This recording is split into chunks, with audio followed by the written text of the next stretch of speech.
Hi, my virtual explorers, and welcome. My name is Ellie, and I run a blog called evwuniverse.tumblr.com. I started my blog in 2010 as evwuniverse.com, and then when transferring and moving over to a Tumblr blog, everything got deleted, and now here we are. This is going to be another tutorial based not sorry. Wow, I'm getting hung up on my words today. Another tutorial based YouTube episode. Today we're going to talk about how to use Firestorm and how to go about doing things when you are first starting out, how to navigate everything clearly, as there are a lot of different elements involved. And if you haven't done so already, please go ahead and check out my past video. And my past video talks all about avatar creation, how to add and detach objects from your avatar, and how to put an avatar together from the basics. With that said, let's go ahead and get started. Super excited to be here with you guys for another video. So if you don't remember, this is the avatar we created from the last video. She's still holding up pretty well, as you can see. So we're going to start with these bottom icons, and we'll work our way up through the rest of the viewer. So I am currently using Firestorm 6.6.17.70368. A little outdated. We are a version forward at the moment, but everything looks pretty much the same. So you can expect that. So right here, this is where you can go to, just understand more about Firestorm. And if you have any questions about anything, you just come here, such as moving your avatar, different tutorials on how to do different things. So if you get lost, there is a cool little guidebook, and I highly recommend reading it if you do get lost.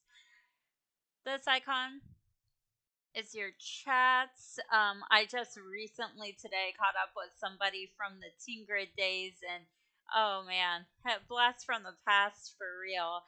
I'm telling you, like back in the day, things were crazy. It was amazing though, and I'll definitely make a video on that in the future. But this is the nearby chat. So anyone that's in the vicinity that you are in at that moment in your surrounding areas, this is like the main chat. This is where you'll be able to chat with everybody. On the side here is where your other chats will be, like your private DMs. So whenever somebody messages you privately, their name will come up over here. If a group messages you, then it will also come up over here as well and add you into that chat. You can exit it at any time by clicking the little X button in the corner. Now, another really, really cool thing is you can look at all your contacts from right here. Just go to the contacts tab. You can look at friends, groups, contact sets, meaning that you can put everybody into a group so it's easier to contact. And don't mind all the people that are offline. Like I said, this specific account was made in 2010, and I haven't accessed it till like 20. Well, I was able to access it until 2012, and then was unable to access it since then. So here you can find all your friends. You can contact them randomly. You can right click, and when you right click, you can click view profile, send an IM, add to set, pay, etc. As you can see right here, it will light up just like that when a message has come through. It will also show over here, as I'm sure you saw a little, sneak peek of a little message that came through. And up here, it will even tell you who messaged. So that worked out really well, so I could show you guys. Now, here, if you highlight over these little icons, it tells you exactly what you can do or provide other people. For example, if this is clicked, people online can see you. If this is clicked, then a friend can locate you on the wide world map, which is this icon right here in the bottom. Reminds me of Dora the Explorer. Backpack, backpack. And then I'm the map, you know, fun, back then. Dora Explorer was great. I was a kid. But basically, this is the wide, vast world of Second Life. Now, keep in mind that this is the Horizons area. This is its own little thing created by Linden Labs. Horizons is a whole separate entity of the main grid. So that's important to note. And then here is a full region area. And wherever you see these little red tags means that the land is for sale. Inflation has really bumped up the prices on land sales though. So my recommendation is just getting premium and getting put into a Linden home, honestly, at this point. So now that we have that all situated, you can IM or call, view someone's profile, pay them if you have Lindens and you want to share or whatnot, add or remove friends, and it shows you your friend count right here. I have a lot more than that on my actual account. Now, when you exit out, we have this little I button. This is very important to have up at all times. It's going to bring up this cool little doodad. So this little thing right here helps you to pan around your camera to see things from different angles, zoom out and see the entire grid that you're on. You can also go into mouse look mode, seeing things in first person as if you are your actual avatar. I'm not a huge fan of this mode as it does cause me to have a little bit of motion sickness. And then there's this thing that is like free form of zooming in, and I struggle with that too, not even gonna lie. And then this is front view, back view, and further back view. So they're first person, second person, third person. Now you can also set your position. There's a settings. I've never touched the settings. I don't touch that. I just use what's there. You can save whatever position you have as a preset by clicking this button, but honestly, it's not needed. And then position, this is good for if you're taking photos of your avatar for one reason or another. You can kind of just off scale it. You can set things differently. I've never touched that, so I don't mess with that. But it's always nice to keep that open. You always want to have that open. This as well. I don't know why I didn't have it open, but this is your mini map. Consider like an MMORPG. You know how in the upper left hand corner you always see a little map, like for example in Final Fantasy or SWTOR, Star Wars The Old Republic. There's a little map and you can follow that. The little green icons are people who are also here with me that are not your friends. If somebody is in the area that is your friend, the icon will be yellow. Now, with that said, the other really cool feature is your outfits tab. And I've spoken about this a little bit in the past video, but your outfits tab is where you can save any of the avatars you create. For example, if you have an avatar you really love and it's really well put together, I'm actually going to delete these because don't need these. Okay, so if you made an avatar you really love, you can click this button down here, which is save as. You want to make sure you're in the outfits tab, and you can rename it. So I'm going to rename this Kimono 9/29/24, so I know exactly when it was made and dated, and it will save every attachment that I have on this avatar in here. It's for easy switch of the avatar. Like for example, if I right click here, it says wear and replace current outfit, take off or remove from current outfit, so take off all the items of that outfit. Or you can rename or delete the outfit. In this case, we're going to delete it. I don't need that. And then in your wearing tab, this is where you can go to take items off, detach, see what's being worn at that time, and then you can edit your avatar more effectively. You can also go to the outfit gallery, a very similar view as outfits. I honestly just recommend going to outfits. It's a lot easier that way, and then you don't have to worry about too much. Complexity is how much memory and graphics settings are being used by your avatar. And this little settings icon is so you can edit different parts such as your body, eyebrows, jackets, gloves, etc. But when you're wearing a mesh avatar, you don't really need to do that. Okay, I know this is a lot of information, but hopefully we're still following. If we're not, it's okay. I'm going to try and create another video in the future that is more like a PowerPoint presentation to kind of further assist. Some people are more visual learners with bullet points, others are good with auditory and visuals, and some just need to experience it, which are my kinesthetic learners. So if you're a kinesthetic learner like me, maybe having this video up while you're, learning how to do everything in Second Life might be beneficial. And again, this little button right here is going to be your best friend, which is the Welcome Island guidebook. Takes a few minutes for it to load, but it's a really, really great resource. Also keep in mind, typically the WASD keys don't really work for moving. So I always recommend the arrow keys if you can. This kind of needs a little more updating, but yeah. I've never tried clicking on the ground though. Let's see. I'm going to left click on the ground. Nope, that's right click. Don't right click on the ground. Okay, left click does not work in case you want to know. So do not left click either. That is wrong information. But the zoom controls are correct. So there is some really useful information, but do keep in mind it's a little outdated as you can't click on the ground to walk. So heads up.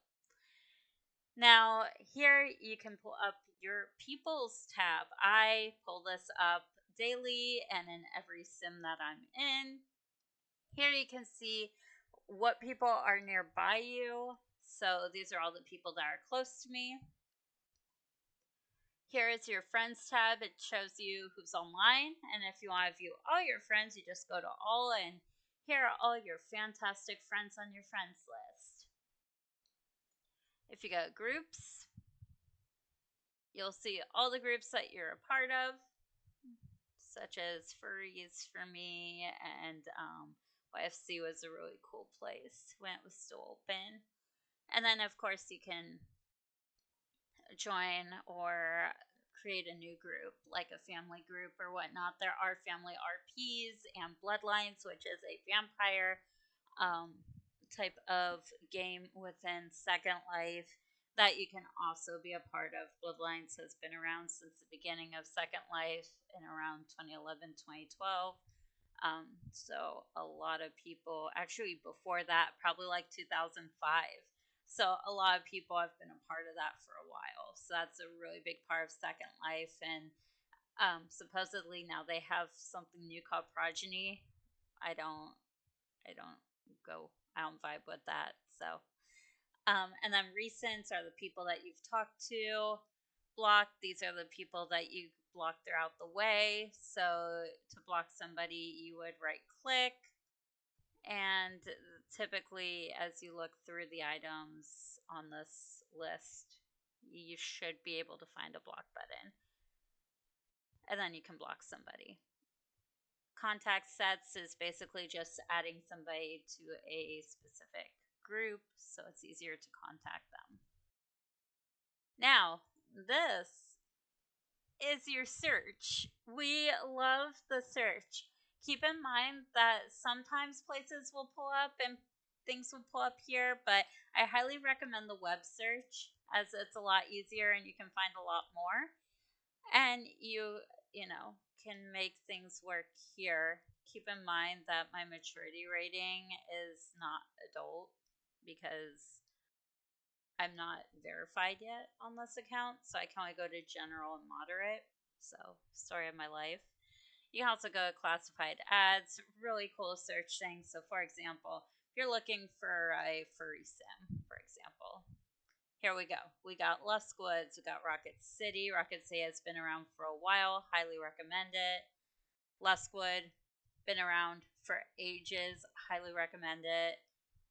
So if you're a furry or like the whole furry scene, Nico scene, definitely check out some of these places. Definitely worth it. You can also find people through there as well. Now, the camera button is my favorite tool. I love documenting everything that I do in Second Life and taking pictures and collecting things. I like documenting my time in Second Life, and I know a lot of other people who do as well. All you have to do is position yourself using the camera tools here, and you can refresh, and it'll take a picture of whatever is in that area. You can add filters too, 1970s. Right, and auto contrast is my favorite. Makes things look a little more realistic. All the other filters look very, I don't know, too filtery for me. Now, the cool part is you can either save to disk, which is free, so that's saving it to your computer. You can save to your inventory for 10 lindens, but if you get the premium plus membership, it's free.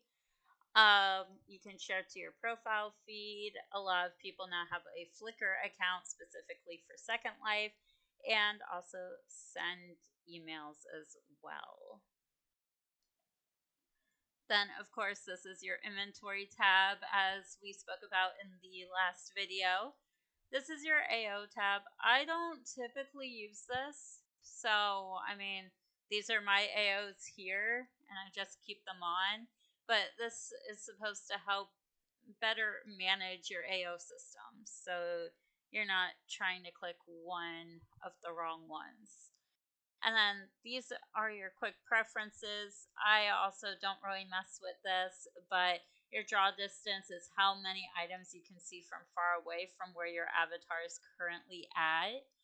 I'm not going to go through all of this, but complexity, I would always have it no limit unless you have a computer that cannot handle it, in which case then you would edit it accordingly. But typically it's just how many avatars can you see and what avatars can you see.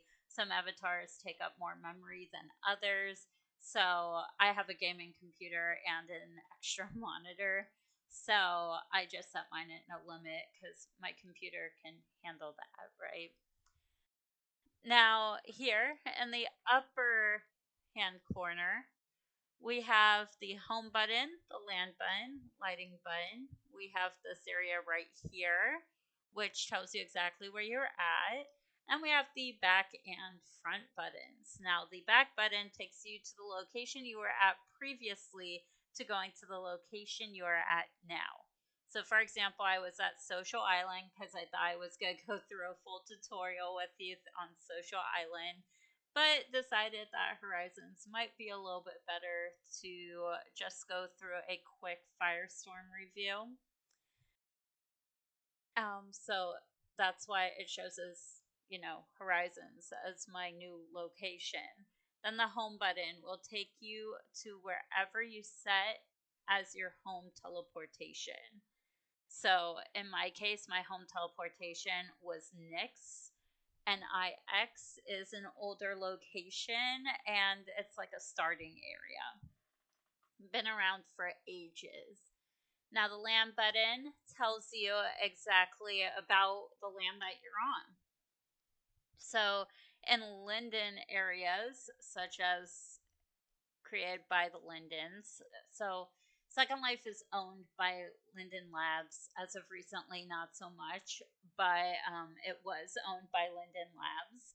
So they have different sims or different areas that you can visit that were created by the actual company itself for viewing or for games within Second Life.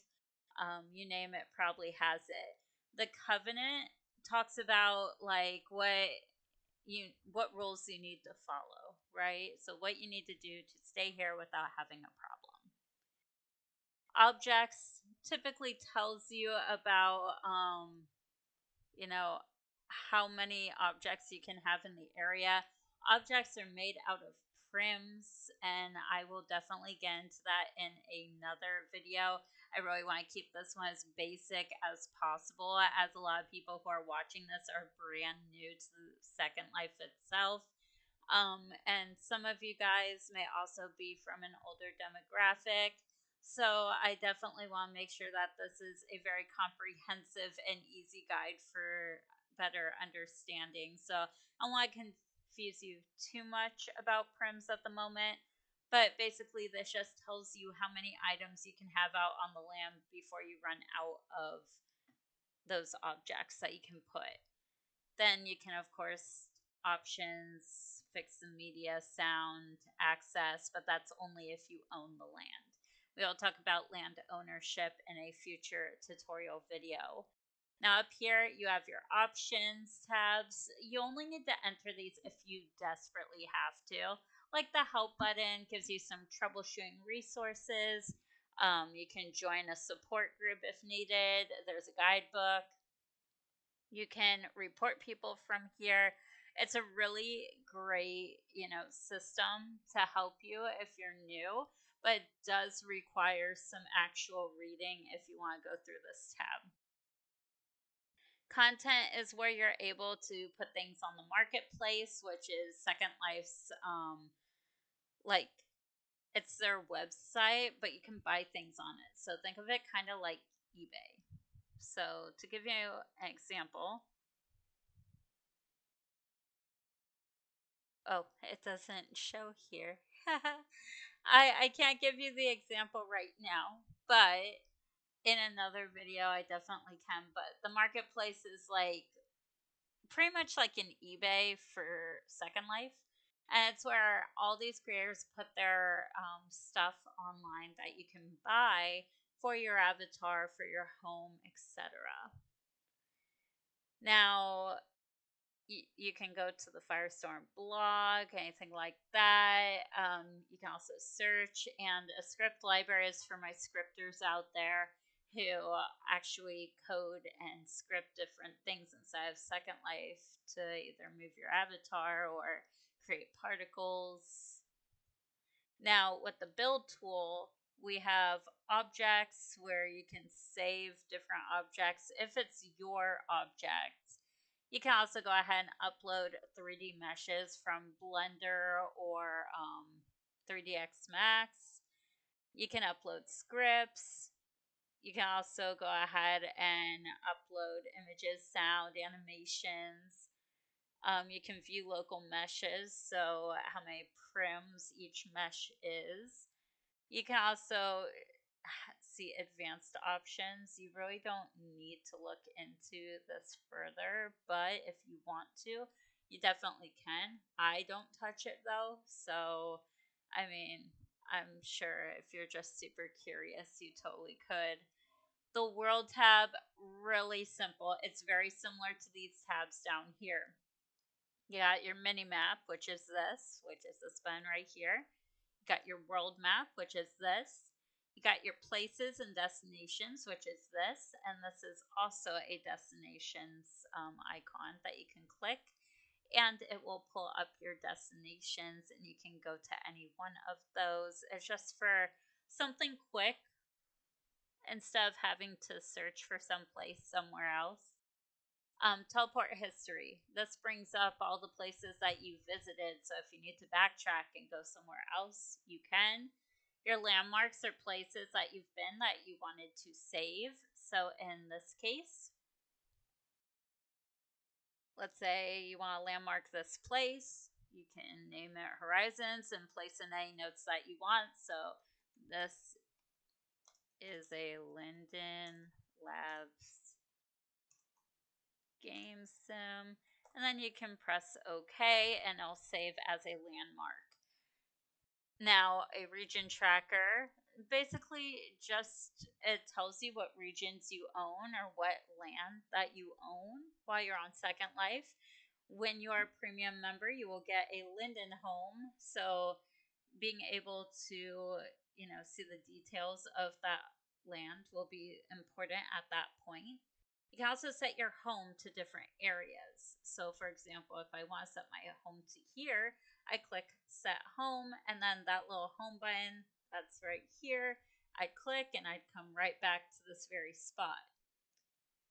So, the environment settings, you can save them to anything that you wish. This is the shared environment. It changes with the time, which is very cool. You can also blacklist people, but that's only if you have your own land, okay? Um, really, those are the main important things that you would need to know underneath the World tab. And then underneath communications, we have online statuses. You can set yourself as away, unavailable, or auto respond if you're busy. You can pull up all the things that were done down here, such as the friends tab, people tab. So, people tab, contacts, friends, groups, all of that is also listed underneath the communications tab. So to quickly pull up things, you can pull them up here, and they kind of give you a clue of different keyboard shortcuts that you can learn to get into those things as well.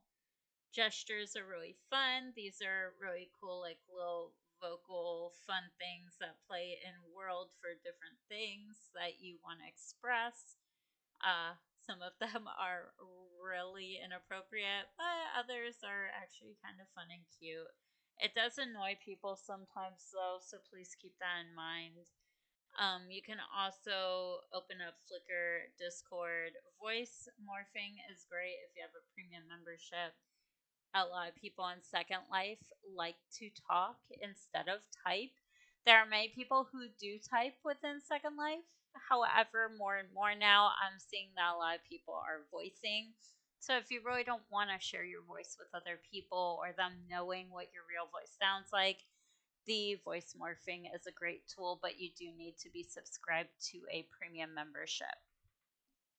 You can open up a conversation log. It tells you, like, if you right click on it, you can IM that person, open the chat transcript. So opening the chat transcript will show you everything within the conversation that you had from whatever points. So you can typically copy and paste them, put it in a note if ever needed. You can view that person's profile, offer a teleport, or request a teleport. You can invite them to a group, pay, share, all the fun things that you can do with friends. Now, the avatar tab. I know this is a lot of information, so if you need to pause and go back at all, I highly recommend this guide. I try not to make my videos too long, which is why I'm kind of speeding through it. But the great thing about videos is you can go back and re-listen or work alongside the video to navigate what you need to navigate as well. Now, with the avatar tab, you can go and view your account. You can buy Lindens. You can, change to a premium membership straight from the Firestorm viewer. You can check out experiences. That is something for another time. That is something newer to Second Life. It's been around for a bit, but it is newer. You can open up your profile from here, but you can also do so by left clicking your avatar and clicking profile with your right button. You can also click your now wearing an outfits tab, but it's really that little icon with the shirt. So you just click that, but you can also take things off through this tab as well. You can also choose one of the starter avatars if ever needed, but I mean, if you're spending a long time creating your own avatar, you won't need to pick from these. But if you're just starting out and you need something quick and you're just, trying to jump right in and explore, these work just as well. But do keep in mind, people are going to know that you're new. They're going to call you a noob, and that's okay too. You're here to explore. or do whatever you came here to do. Second Life is for anybody and everybody who cares what other people think. Now, the movement tab, again, that's what this is. Teaches you how to walk, run. If you want to fly, it's this icon right here. You can click fly and you'll start flying. You can also do the page up and page down on your keyboard, and that will also have you flying, and then you can fly around Second Life. Now, also, you can, under avatar health, this is super, super important. So sometimes you're going to run into issues where you can't stop an animation for one reason or another. Let's say you're at a club and the dance ball's going and you can't stop the dance animation. You would just click stop avatar animations and it should stop it. You don't typically need to use the stop avatar animations and revoke permissions, as typically it's a dance ball or a pose ball or some sort of animation that you initiated. You don't want to revoke permissions unless you have to and it's not an item that you consented to. You can also underform your avatar, meaning that you can make it, you know, not res in for you or not appear to help with your graphics settings. You can reset the skeleton, which means the animations and how it looks. So if you're running into any avatar problems, clicking that will typically fix them. Force appearance update, a rebake is good if textures are not loading on your avatar. So if you're a cloud, so that's typically when you're just a little thing of red particles, or if you are not resing in, like your face is gray or your body is gray, that's when you would use the force appearance update rebake. Really great tool. You're going to be coming to avatar health a lot. Not even gonna lie. Money tracker, you don't really need to use any of these, but you can definitely check those out. The pose stand is really nice if you're trying to edit any facial options, or decorate your avatar further in any way. And then, of course, your preferences bar changes all the preference. There's a lot you can change in here, so I only recommend changing the things you know how to change to begin with.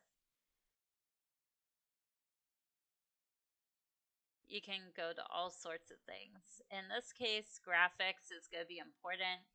A lot of you are going to be on mid to high. If you have a gaming computer, you can go higher, but it's Second Life. I really don't think you need amazing graphics to really enjoy yourself. With that said, though, I hope you guys have enjoyed this tutorial. That seems to be everything at this moment on, how to navigate Firestorm. However, if you have any questions or, ideas of what else needed to be added, or if you have any tips or tricks of just, the basics of Firestorm and its viewer, then please go ahead and place it in the comments, as I'm sure there's going to be a lot of newer members who are going to want to see that, and also, read what other members of the Second Life community have to say about the actual viewer itself. But until next time, signing off, and I hope you guys have a great night.